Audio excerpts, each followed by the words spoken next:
More young men from Minnesota have attempted to travel overseas to fight for terror groups than from any other state in the nation. 5 of those men will go on trial this spring. Now, the case against them will rely heavily on confidential informants, but there is one informant the jury will probably not hear from. Tom Lyden of the Fox 9 Investigators is here with the story behind the story. And I think it is. It really is the story behind the story. The use of confidential informants in terror cases, very common, but it is not without some controversy along the way. Post 9/11, the FBI is reportedly using some 15,000 confidential informants nationwide, many of them young Muslim men. Tonight, the story of one of them who made a decision a few months ago to talk to us, a choice that he believes came with serious consequences.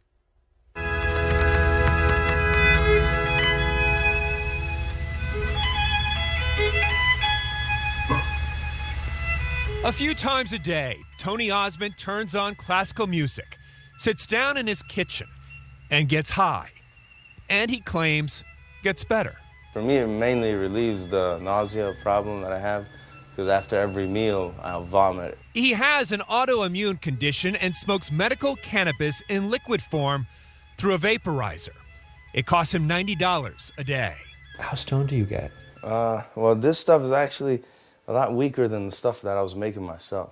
Stuff you were making yourself Yeah, was better. so the stuff I was making myself was better. It was more potent, and it was a higher quality. This is the first room, which was just a vegetating room. Until recently, Tony was growing his own marijuana, illegally, in his basement, turning the marijuana he grew into smokable hash oil. This looks pretty sophisticated. It is, yeah, it's sophisticated. I mean, how many plants did you have going here? Let's count. 1, 2, 3, 4, 5, 6, 7. 8, By 9, his 10, count, 11, he had at least 72 plants. That is until 3 months ago, when his Golden Valley home was raided by the Northwest Metro Drug Task Force. They were treating me like they were on the Bin Laden raid, or they had just gotten El Chapo. Right here is where I see a siren. Police and the bomb squad pulling Tony over while driving near Worth Park. First thing I saw was a uniformed officer who grabbed both my hands and said, "Don't move. Where are the explosives? Where are the explosives? Where are the explosives?" There's a reason police were cautious. As Tony will tell you, terrorism runs in his family. But Tony believes the raid was really retaliation, because for about a year, he'd been a paid informant for the FBI. Do you believe the FBI knew you had a grow operation? Yes. Did you tell them you had a grow operation? Yes. They told me, well, all we care about is extremism. Tony says he first approached the FBI nearly 2 years ago with a detailed conspiracy theory involving the murder of his father in a staged car accident 30 years ago in New Jersey. But the FBI wasn't interested. So Tony went back last June to show the FBI elaborate timelines and charts showing how Tony was an accidental tourist in the world of global terrorism. When Tony was only 9 years old and other kids were going to summer camp, his stepfather took him to terror training camps in Afghanistan and Pakistan, where he says he crossed paths with such notorious figures as Khalid Sheikh Mohammed, the mastermind of 9/11, now in Guantanamo; Ali Mohammed, who wrote Al-Qaeda's terror training manual; Ramzi Youssef, convicted in the 1993 World Trade Center bombing. Tony's stepfather, Khalid Ibrahim, is an unindicted co-conspirator in that case and became an immigration sponsor for another key figure, a radical cleric named the Blind Sheikh, Omar Abdulrahman, who spent a couple months living with Tony's family at their home in New Jersey. I heard him with my own ears in our living room issue a fatwa that it's okay to blow up the World Trade Center building, but it's not okay to blow up the UN building. Tony admits the FBI laughed him out of the office. Really? Come on now. The Blind Sheikh? But 2 days later, after checking his family tree, they invited him back. And then they picked up a picture. Do you know this individual? I was like, yeah, it's Amir Meshal. Amir Meshal is a cousin on both Tony's mother and father's side. The two have known each other since they were children. The FBI captured Meshal 8 years ago, leaving an Al-Qaeda training camp in Somalia. Meshal was held for 3 months in secret prisons overseas before he was released back in the U.S. Now living in Minnesota, Meshal is on the no-fly list because, according to Homeland Security, he represents a threat of conducting a violent act of terrorism and is operationally capable of doing so. And yet, as the Fox 9 investigators uncovered, Meshal was able to get his Class A commercial driver's license, allowing Meshal to drive semi-trucks and school buses.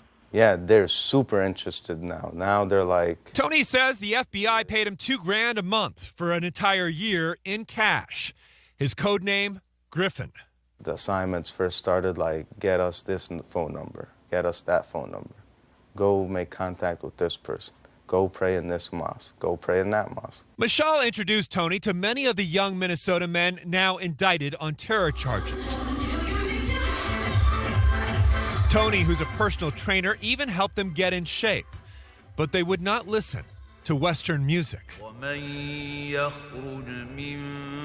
They would play ISIS songs for the workout music. His FBI handlers gave Tony a wire to record dozens of conversations.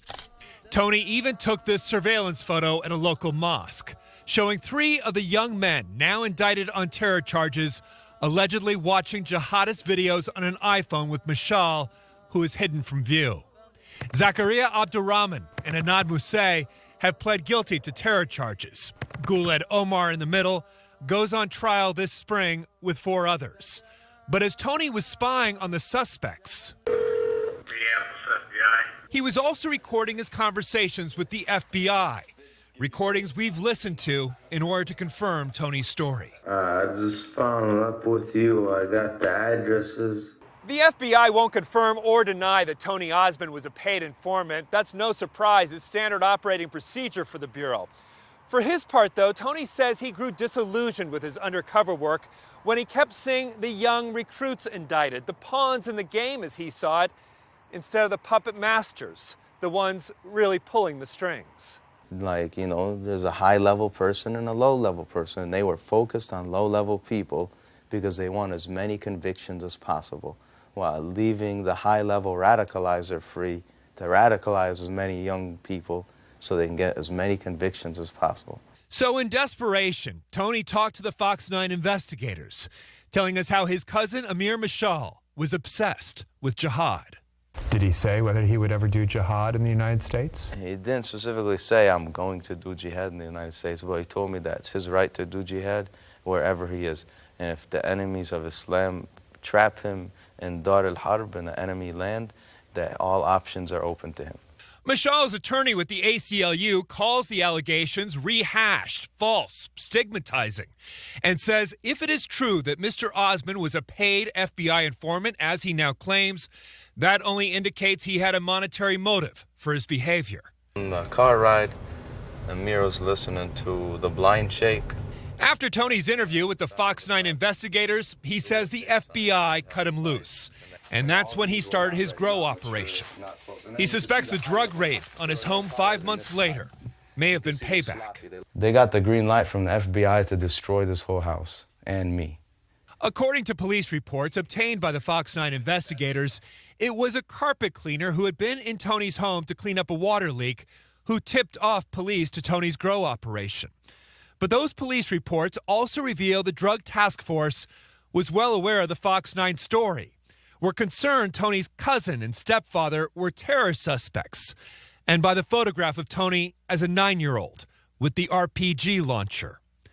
The drug task force even contacted the FBI, who confirmed the information Osman provided about himself appeared to be accurate.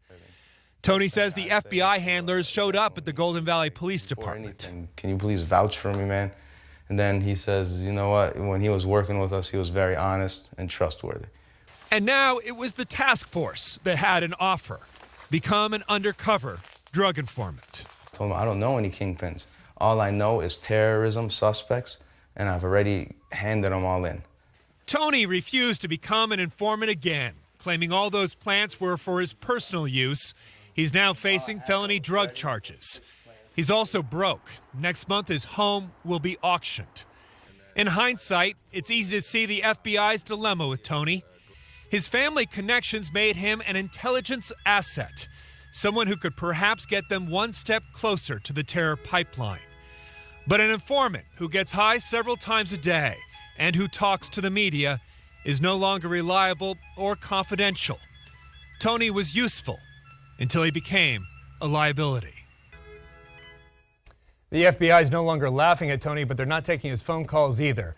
There are details about how Tony operated that we've left out so as not to jeopardize any ongoing investigation. At least 3 other informants have been identified in court documents.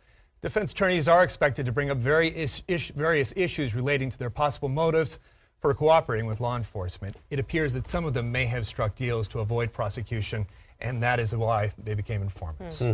What do you make of Tony's point that they're just going after the recruits and not the masterminds? I think it's interesting, but that's also how some of these cases are built from the ground up. You get the lower level people to go after the kingpins. So it's possible that that's what prosecutors are doing in this case. And what about these 70-some marijuana plants? It seems like a lot for personal use. And we've checked with some people who would know. One of the things that Tony says is that he had to kind of grind those down to get the hash oil. You need a lot of plants to create that hash oil. And those 72 plants actually were at different stages of development. Not all of them were full grown yet. Okay, and does he worry about his safety at all? He does. Now that he's put himself out there? I've mentioned to him, I think he's taking a tremendous risk, but it's one he wants to take, quite frankly. Fascinating. Yeah, very. Thank Thanks, you. Tom. Sure.